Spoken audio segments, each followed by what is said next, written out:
वेंगुर्ला नगर परिषदेच्या निवडणुकीचा प्रचार आता अंतिम टप्प्यात आलेला आहे आणि उद्या रात्री 10 वाजता हा प्रचार संपून 2 तारखेला वेंगुर्ल्याचे मतदार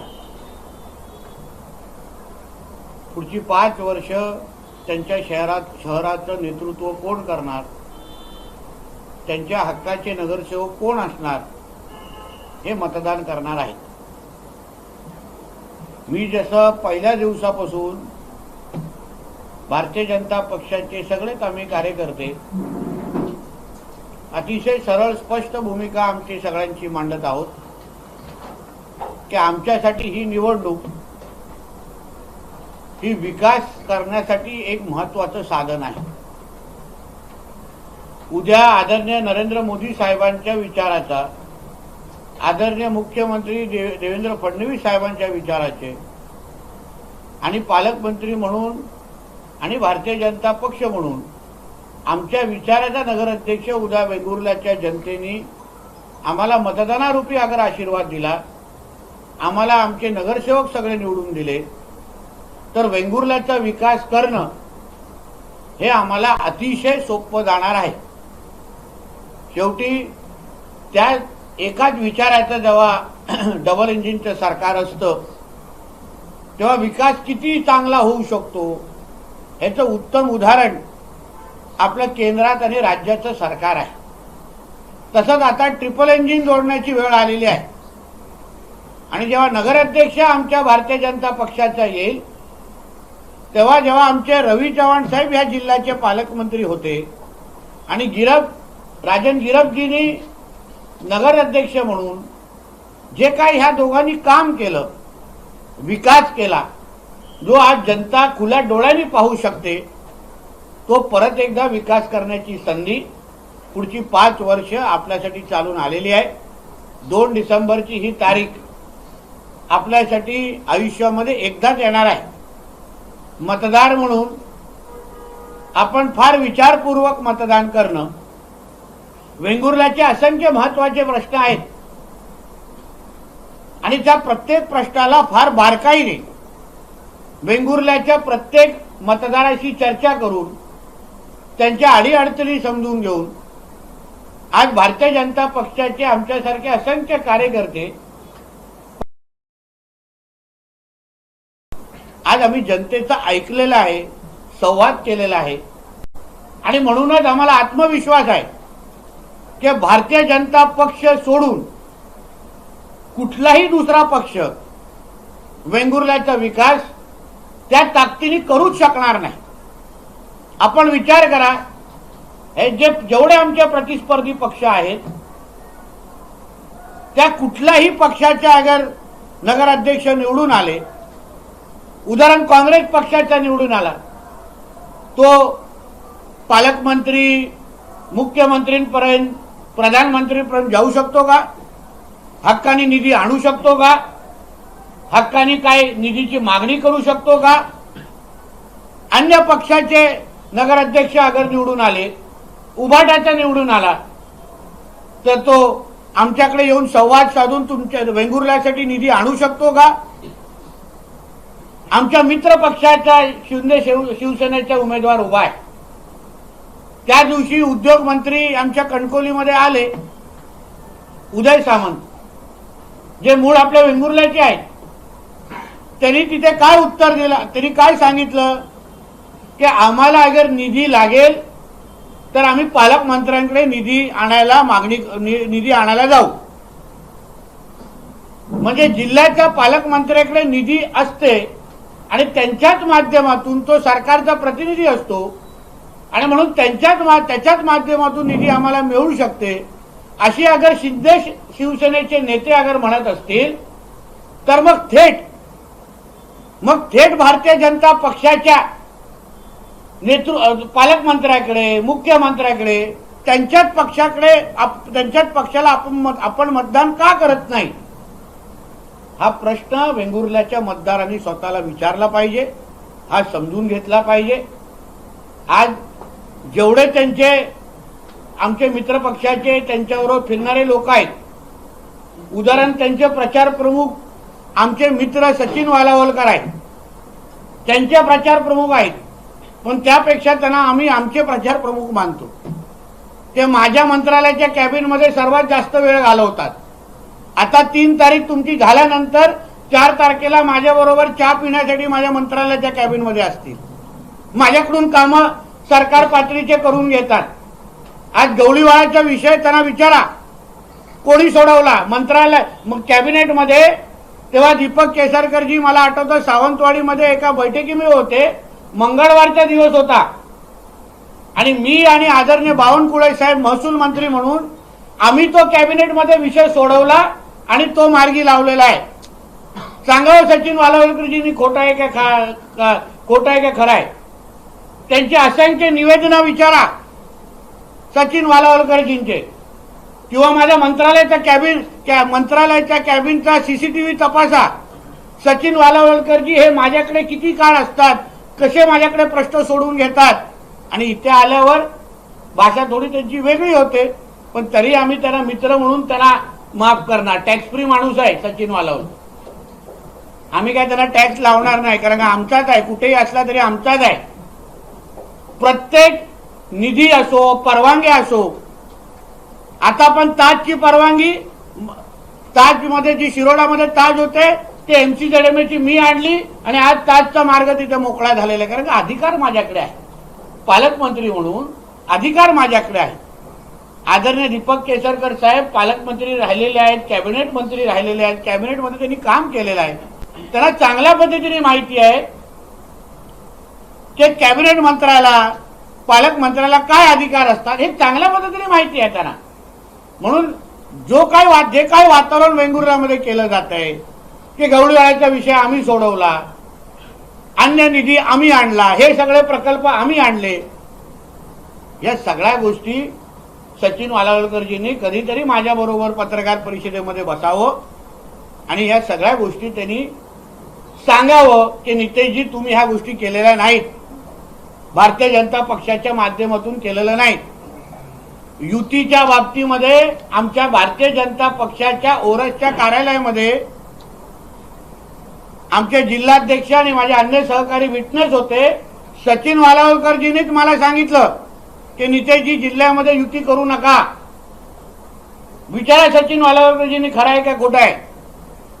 म्हणून या सगळ्या गोष्टी आज ज्या पद्धतीने एक वेगळं चित्र दाखवलं जात आहे ते अत्यंत चुकीचं आहे. मी आमच्या वेंगुर्ल्याच्या माता भगिनी मतदारांना आणि सगळ्या मतदार बंधूंना सांगेन की आज भारतीय जनता पक्षाची सत्ता आज देशभरामध्ये प्रत्येक राज्य, बिहारसारखा राज्य त्या जनतेने आम्हाला निवडून दिलेलं आहे, पंतप्रधानांच्या नेतृत्वावर विश्वास ठेवला आहे.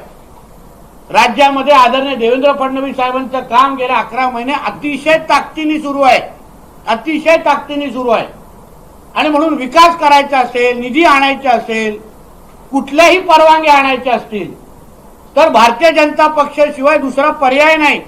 कारण का सत्तेमध्ये बसलेले अधिकाराची सगळी पदं हे आज भारतीय जनता पक्षाकडे आहे. आमच्या घरात मुख्यमंत्री राहिलेले आहेत. विचारा सरकारमधल्या कुठल्या फाईलीचं शेवटची सही, कुठली फाईल घ्या, शेवटची सही ही आदरणीय मुख्यमंत्र्यांची असते. उद्या नगरविकास खात्याला निधी पण द्यायची असेल तर शेवटची सही ही मुख्यमंत्र्यांची लागते. म्हणूनच तर काल आमचे रवी चव्हाण साहेब काय बोलले, एक नंबरलाच महत्व असतं. आज 1 नंबरला आमचे आदरणीय देवेंद्र फडणवीस साहेब आहेत. उद्या नगरविकास खात्या अंतर्गत पण ह्या नगर पंचायतीला अगर निधी आणायची असेल तर त्याला शेवटची सही ही आदरणीय देवेंद्र फडणवीसांचीच लागणार मुख्यमंत्री म्हणून, दुसरा कोणाचीच लागणार नाही. म्हणून वेंगुर्ल्यातले कुठलेही महत्वाचे प्रश्न, कुठल्याही समस्या सोडवायची असेल, उदाहरण आमच्या बाजारपेठातला विषय, मी आज जिल्ह्याचा पालकमंत्री म्हणून मी बाजारपेठामध्ये असलेल्या माझ्या प्रत्येक व्यापारी बंधू भगिनींना मी आज ह्या पत्रकार परिषदेच्या निमित्ताने शब्द देतोय, रेकॉर्ड करून ठेवा. ही पत्रकार परिषद रेकॉर्ड करून ठेवा. की जे तुमच्यामध्ये जे गैरसमज पसरवलं जात आहे, जे सांगितलं जात आहे की राजन गिरपजी परत निवडून गेले तर रुंदीकरणाच्या नावाने आमचे दुकानाचं नुकसान होणार. मी माझ्या वेंगुर्ल्याच्या व्यापारी बंधू भगिनींना मी शब्द देतो या पत्रकार परिषदेच्या निमित्ताने की तुमच्या एकही इंच तुमच्या दुकानाच्या रुंदीकरणाच्या नावाने करायला देणार नाही. रुंदीकरण हा विषय संपलेला आहे. बिलकुल रुंदीकरण होणार नाही. राजन गिरपजी त्या खुर्चीवर बसले असले तरी नगराध्यक्ष म्हणून नितेश राणे तिथे बसलेला एक लक्षात घ्या. मला मत करताय, मला मत देताय तुम्ही पालकमंत्र्यांना. तुमचं मत हे नगराध्यक्षाला आणि पालकमंत्र्याला पण जात आहे. माझी पण तेवढीच नैतिक जबाबदारी असेल की तुम्हाला दिलेला प्रत्येक शब्द पाळण्याचा. म्हणून बाजारपेठामध्ये व्यापाऱ्यांच्या इच्छेच्या विरुद्ध काहीच होणार नाही हे मी आज अधोरेखित करून ठेवतोय तुम्हाला या पत्रकार परिषद निमित्ताने. काहीच होणार नाही. म्हणून कोणीही तुम्हाला गैरसमज पसरवत असेल तर त्याची कुठलीच चिंता करू नका. मी असेपर्यंत कुठल्याही व्यापाऱ्यांच्या विरोधात निर्णय घ्यायला देणार नाही. कुठलंही एकही रुंदीकरणाचं काम तो विषय आता थांबलेला आहे. जे होईल व्यापाऱ्यांना विश्वासात घेतल्यानंतर चर्चा करू, मग नंतर बघू. पण रुंदीकरणाचा विषय संपलेला आहे. दुसरा 6 आणि 7 नंबर वॉर्डमध्ये जमिनी एकाच्या आहेत, घरं दुसऱ्याची आहेत. मी आज जिल्ह्याचा पालकमंत्री म्हणून आणि सरकारचा प्रतिनिधी म्हणून मी तुम्हाला त्या वॉर्डच्या जनतेला विश्वास देतो. प्रॉपर्टी कार्ड तुमच्या नावाने करण्याचं काम हा जिल्ह्याचा पालकमंत्री म्हणून नितेश राणे तुम्हाला करून देईल. कोणालाही त्या बाबतीमध्ये इकडे तिकडे जायची गरज भासणार नाही. जसंच या इकडच्या निवडणुका संपतील मी कलेक्टरांना मीटिंग लावायला सांगेन आणि तुमच्या नावाने प्रॉपर्टी कार्ड करून देण्याचा आदेश देऊन टाकीन आणि ते काम तुम्हाला करून देईल. तुम्ही निश्चिंत राहा. म्हणून अशा पद्धतीच्या कुठल्याही चुकीच्या अफवांना तुम्ही बळी पडू नका. शेवटी सत्ता कोणाकडे आहे, निर्णय कोण घेऊ शकतं, सह्या कोण करू शकतात. आज कुठल्याही शहराला विकास निधी द्यायची असेल तर पालकमंत्री म्हणून माझी सही घेतली जाते. त्या पदाला महत्व आहे. म्हणून ह्या शहरामध्ये 18 प्रकारच्या नागरी सुविधा देणं, ड्रेनेज पासून पार्किंग पासून. आता आपल्या बाजारपेठाच्या निमित्ताने आपल्याला पार्किंगमुळे त्रास होतो. व्यापाऱ्यांची आम्ही चर्चा केली. म्हणून चांगली पार्किंगची सुविधा या शहरामध्ये लगत असलेल्या काही आरक्षित जमीन आपण पाहू आणि अतिशय चांगली पार्किंगच्या सुविधा आपण लोकांना उपलब्ध करून देऊ, जेणेकरून या बाजारपेठामध्ये फिरणाऱ्या लोकांना, गिरायकांना त्रास होणार नाही आणि ज्याच्यामुळे आपल्या व्यापाऱ्यांना मदतच होणार. या पद्धतीची पार्किंग सुविधा आपण तयार करून देऊ. तसंच मच्छी मार्केट संदर्भात लोकांना आता अन्य भागामध्ये मच्छी विक्रेते बसतात त्याबद्दलची काही प्रश्न आहेत. त्यांना ते माझ्याच मत्स्य खात्या अंतर्गत मी आणि नगरपालिका, नगर परिषदा एकत्र मिळून आम्ही तो निर्णय घ्यायचा असतो. अगर भाग 2 अगर मच्छी मार्केटचा बांधायचा असेल तर माझ्याकडे अधिकार आहे. ते मी त्या खात्याचा मंत्री आहे. आज मुंबईमध्ये मरोळमध्ये जाऊन बघा. मुंबई महापालिका आणि माझं मत्स्य खातं हे 70 कोटी खर्च करून आम्ही नवीन मच्छी मार्केट मुंबईकरांसाठी तिथे उभं करतोय महापालिकेबरोबर. तसंच आता भाग 2 अगर मच्छी मार्केटचा करायचा असेल तर मत्स्य व्यवसाय मंत्री आणि वेंगुर्ला नगरपालिका आम्ही एकत्र मिळून भाग 2 मच्छी मार्केटचा तुम्हाला तयार करून देऊ. तसंच जो काही तो झुलता पूल ज्याला म्हणतात त्याच्या आजूबाजूला पर्यटन वाढवण्याच्या दृष्टिकोनातून तिथे पार्किंग आणि अन्य गोष्टी ज्याचे सगळी ती आजूबाजूची जमीन ही महाराष्ट्र मेरीटाईम बोर्डकडे आहे. आता महाराष्ट्र मेरीटाईम बोर्ड हे बंदर खात्या अंतर्गत येतं आणि बंदर खात्याचा मंत्री तुमचा पालकमंत्री आहे. म्हणून जे तिथे व्यवसाय करणारे लोक आहेत, जे पोटा पाण्यासाठी तिथे संघर्ष करणारे लोक आहेत, आमच्या वेंगुर्ला शहरामध्ये विकास आला पाहिजे, विकासाच्या आधारे रोजगार तयार झाला पाहिजे. त्या दृष्टिकोनातून जी पावलं बंदर खात्याच्या माध्यमातून पर्यटन वाढवण्यासाठी जे जे करता येईल त्या सगळ्याच्या सगळ्या परवानग्या, मग जमीन वापरण्याच्या असो किंवा पर्यटन व्यवसाय वाढवण्यासाठी असो, परवानग्या देण्याची जबाबदारी ही माझी असेल बंदर खात्याचा मंत्री म्हणून.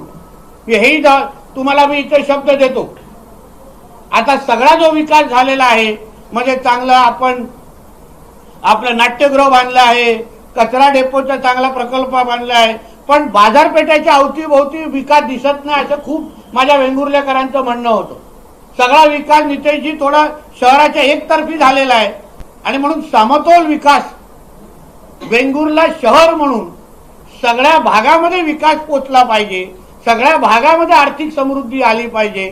म्हणून त्या दृष्टिकोनातून बाजारपेठातला पण भाग त्या अवतीभोवती आम्ही नवीन प्रकल्प कसे आणू शकतो हेही आमच्या नगराध्यक्ष आणि आमच्या टीमच्या माध्यमातून करण्याचा शब्द मी आपल्या ह्या पत्रकार परिषदेच्या माध्यमातून देतोय. आणि परत एकदा आपल्याला सांग, एवढ्या वर्षानंतर पण आज आरोग्यासाठी उपचारासाठी आमच्या वेंगुर्ला वासियांना बांबोलीमला जायला लागतं, गोव्याला जायला लागतं. हा प्रश्न माझ्यासाठी निवडणुकीच्या पलीकडे, राजकारणाच्या पलीकडे मी माणुसकीच्या चष्म्यातून पाहणार आहे. कुठल्याही परिस्थितीमध्ये आमच्या उपरुग्णालयामध्ये चांगल्यातले चांगले डॉक्टर देणं, तिथे सुविधा तपासणं, सुविधा तयार करणं आणि इथे एक चांगलं सुसज्ज असं आरोग्याची व्यवस्था उभी करणं, सेंट लुकच्या जागेवर चांगल्यातला चांगला प्रकल्प उभा करण्याचं काम, हॉस्पिटल उभं करण्याची जबाबदारी जसे मी त्याही दिवस घेतलेली आहे आणि आता त्याचा पुनरुच्चार करतो. पण ते करत असताना त्या जागेवर काही जे 30-40 लोक आज आहेत ते माझ्या आणि मनीष दळवींच्या संपर्कात आहे. त्यांनाही आधार कसा देऊ शकतो, त्यांनाही मदत कशी करू शकतो जेणेकरून कोणाच्याच पोटावर आम्हाला लाथ मारायची नाही. आम्ही सरकारचे प्रतिनिधी आहोत. सरकार हे लोकांना आधार देणारं असतं, लोकांना उभं करणारं असतं, लोकांची सेवा करणारं असतं. आणि म्हणून आम्ही आदरणीय देवेंद्र फडणवीस साहेबांच्या वतीने मी त्यांच्या मंत्रिमंडळातला एक मंत्री म्हणून, त्यांचा सहकारी म्हणून, भारतीय जनता पक्षाचा कार्यकर्ता म्हणून मी तुम्हाला विश्वास देतो. भारतीय जनता पक्ष हा विकासाच्या मार्गावर चालणारा सेवाभावी आमचा पक्ष आहे. आदरणीय पंतप्रधानपासून, मुख्यमंत्रीपासून ते नगराध्यक्षपासून ते पालकमंत्रीपर्यंत प्रत्येक पातळीवर लोकांची सेवा करणं आणि सेवेसाठी सत्ता वापरणं हा आमचा एक कलमी कार्यक्रम असल्यामुळे आम्ही तो निश्चित पद्धतीने या वेंगुर्ला शहराला भाग 2चा विकास, जसं भाग 1 मध्ये बऱ्यापैकी विकास करून आम्ही तुम्हाला दाखवलेला आहे, त्याच पद्धतीने भाग 2चा विकास आम्ही करण्यासाठी आम्ही सज्ज आहोत. वेंगुर्लाचा मला वाटतं 10 नंबरचा वॉर्ड ना, तो गावातला ज्याला म्हणतो 10 नंबरचा जो भाग आहे, प्रभाग आहे वडकोळ आणि या भागात, आज तिथे गेल्यानंतर वाटत नाही की आम्ही वेंगुर्ल्यामध्ये आलेलो आहे. गाव वाटतो तो. त्यांना सुविधा नाही मिळालेल्या आहेत अजूनपर्यंत. आम्ही अतिशय 2 चांगले नगरसेवकचे उमेदवार तिथे दिलेले आहेत, सुहासजी आणि मराठे मॅडम 3 नंबर. पण मी तुम्हाला आज विश्वास देतो, त्या गावात, त्या ग्रामीण भागातल्या लोकांना मी विश्वास देतो 3 नंबरच्या, की तुम्ही चिंता करू नका. सरकारचा प्रतिनिधी हा तुमचं काम करू शकतो. सरकारचे प्रतिनिधी तुमच्या घराघरामध्ये विकास आणू शकतो. तिथे अंगणवाडीचा विषय आहे, जिल्हा परिषदच्या शाळेचा विषय आहे, मुलांना शिकवण्यासाठी तिथे त्या दिवशी महिलांनी आम्हाला येऊन आमच्याकडे प्रश्न विचारला.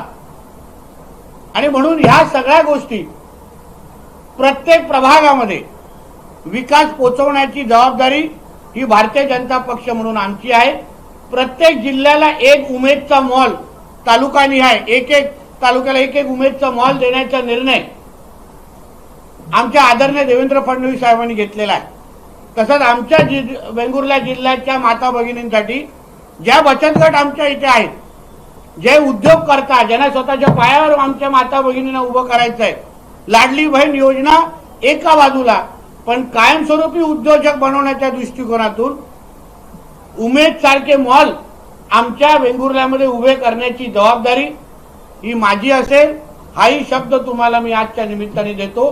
वेंगुर्ल्याचा विकास करणं आणि वेंगुर्ल्याला पुढच्या 25 वर्षासाठी वेंगुर्ल्याचं नियोजन हे आमच्या नजरेसमोर अतिशय महत्वाचं आहे आणि त्याच दृष्टिकोनातून आम्ही लोकांकडून आशीर्वाद, मतदानारूपी आशीर्वाद आज मागतोय. लोकांनी एकदा 2 तारखेला आम्हाला राजन गिरपजी आणि आमच्या सगळ्या नगरसेवक टीमना अगर आशीर्वाद त्यांनी दिला तर जिल्ह्याचा पालकमंत्री म्हणून, देवेंद्र फडणवीस साहेबांच्या कॅबिनेटचा सहकारी म्हणून मी आपल्याला विश्वास देतो की वेंगुर्ला शहराचा विकास हा लोकांच्या इच्छेनुसार, लोकांची प्रत्येक स्वप्न पूर्ण करण्याची जबाबदारी ही माझी असेल, आमच्या सगळ्यांची असेल, एवढंच या निमित्ताने सांगतो. धन्यवाद. शिवसेनेच्या किंवा उभाटाच्या जिल्हा प्रमुखासाठी अगर शिंदे साहेबांची लोक अगर इथे येऊन प्रचार करत असतील आणि शिंदे साहेब तिथे कानडोळा करत असतील तर एवढ्या ज्येष्ठ नेत्याला मी कसं काय उत्तर द्यायचं?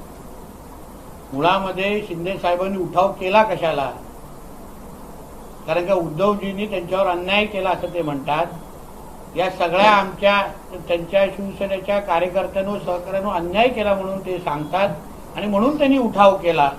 पण आता अगर त्यांच्याच जिल्हा प्रमुखांसाठी येऊन त्यांचेच नेते मंडळी अगर प्रचार करत असतील तर मग मुळामध्ये उठावाला काय अर्थ होता का हा प्रश्न आता सिंधुदुर्ग करणं, आता महाराष्ट्राची जनता विचारते. तिथे कानडोळा करून उपयोग नाही.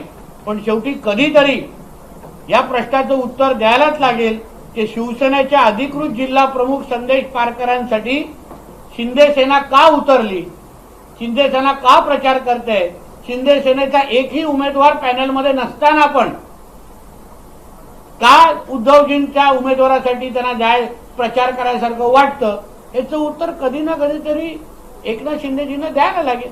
ते लपू शकणार नाही. असे म्हणतायत की भाजपने युती धर्म पाळलाच पाहिजे. आम्ही नक्की पाळणार.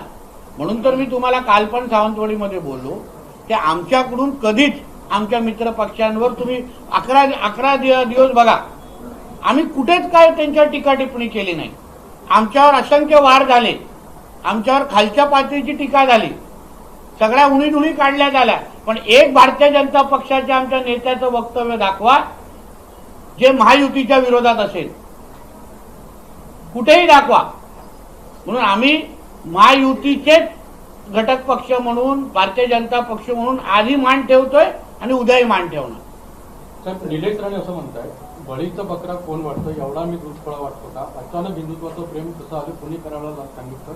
माझं काय होईल ते मला माहिती आहे. भिजलेला माणूस काय पावसात घालत नाही. नक्की आज त्यांना कदाचित मी जे बोलतोय ते कडू वाटत असेल, पण शेवटी आज नाही तर उद्या निश्चित पद्धतीने कळेल की शिवसेनेमध्ये ज्या पद्धतीने ते रवी चव्हाण साहेबांबद्दल बोलतायत, अजून कोणच नेता रवी चव्हाणजींबद्दल ते जे बोलतात त्याचं समर्थन करत नाही, त्यांचं नाव पण घेत नाही.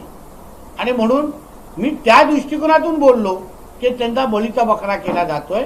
त्यांनी त्याला कुठल्या हिशोबाने पाहावं, ती काय राजकीय टीका नव्हती. मी राजकीय टीका मुळीच केली नव्हती, राजकीय वक्तव्य पण ते नव्हतं. मी फक्त एक वस्तुस्थितीची जाणीव करून त्यांना करून द्यायला प्रयत्न केला, एवढाच होता. आणि राणेंचं कुटुंबाचं रक्त हे भगवा आहे हे निलेशजींना चांगल्या पद्धतीने माहिती आहे. म्हणून आम्हाला हिंदुत्व निश्चित पद्धतीने शिकवायला लागणार नाही, कारण राणे कुटुंबाचं रक्तच भगवा आहे. निलेश राणे असं म्हणतात की भाजपने आपल्याला तिकीट नाकारलं, मात्र ते शिंदे साहेबांनी दिलं, त्यामुळे शिंदे साहेबांची साथ आपण कधीच सोडणार नाही. एक लक्षात घ्या, ही निवडणूक आम्ही जनतेसाठी लढवतोय. कोणी काय बोलतंय ना त्यासाठी आम्हाला 2 तारखेच्या नंतर तुम्ही वेळ द्या, आम्ही निश्चित पद्धतीने मी तुम्हाला त्याचे उत्तर देऊ. शेवटी कोणाला काय त्यांच्या स्वतःच्या राजकीय ह्याच्याबद्दल वक्तव्य करत ते त्यांचा मूळ अधिकार आहे. आम्हाला आमच्या जनतेची बाजू मांडून द्या, आम्हाला इकडच्या मतदाराला केंद्रबिंदू ठेवून द्या आणि वेंगुर्ल्याच्या जनतेसाठी आम्ही काय करतो हे सांगून द्या, सांगायला संधी द्या. तेवढंच आमचं म्हणणं आहे. बाकी कोणाला काय म्हणायचं त्यांना ते बोलायचं स्वातंत्र्य आहे. मुंबई आणि ठाण्यात शिवसेनाच मोठा भाऊ आहे असं एकनाथ शिंदे म्हणतात. मुंबई ठाण्यात शिवसेनाच एक मोठा भाऊ आहे. वक्त की बात आहे. तर निलेश राणे असं म्हणतात सिंधुदुर्गात लोकसभा लढवण्यासाठी रवींद्र चव्हाणांनी चाचपणी केली होती, मात्र त्यांना ते जमलं नाही. कदाचित त्यांच्याकडे वेगळी माहिती असेल तर मला माहीत नाही. मी परत एकदा तुम्हाला सांगतो, आपल्याला ही येणारे 48 तास हे जनतेच्या दृष्टिकोनातून महत्त्वाचे आहेत. तुम्हाला कदाचित केरोसिन घेऊन अगर फिरायचं असेल, तेल टाकत फिरायचं असेल तर ती माझी चूक नाही. माझ्यासाठी ही निवडणूक जनतेसाठी, माझ्या मतदारांसाठी मी लढवतोय. कोणाला काय उत्तरं द्यायची आहेत, कोणाला काय त्याच्याबद्दल राजकारणाबद्दल त्यांना पूर्ण पद्धतीने स्वातंत्र्य आहे.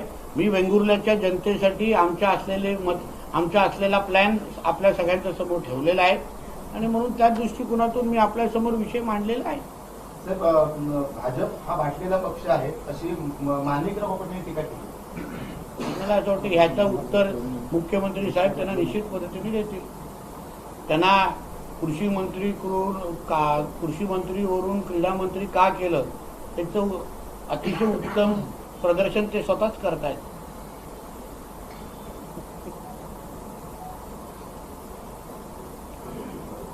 सर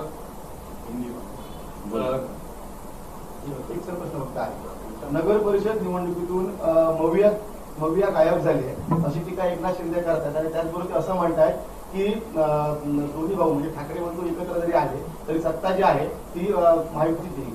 ते बरोबर आहे. खरं काय शेवटी महाविकास आघाडीला आता दुर्बीण घेऊन शोधायला लागतंय. दुर्बीण घेऊन आहेत कुठे सगळ्यावर टीव्हीवर महायुतीच दिसते. आम्ही महायुतीचेच सगळे लोक आजूबाजूला तिथे दिसतोय आणि म्हणून त्यांच्या मुद्द्याला अतिशय मी दुजोरा देतो. अतिशय योग्य पद्धतीने ते बोललेले आहेत की महाविकास आघाडी कुठे दिसत नाही. भावपूर्ण श्रद्धांजली झालेली आहे. सर सिंधुदुर्ग सर आता बसा ना बाबा, आता बसायला बसा सर कॅमेरा चालू आहे. सर सिंधुदुर्ग जिले के चारों निर्वाचन क्षेत्र में किस मुद्दे को अहम आप मानते हैं? विकास ही हमारा मूल मुद्दा है. विकास के ही मुद्दे पे भारतीय जनता पार्टी हमेशा अपना चुनाव लड़ती है.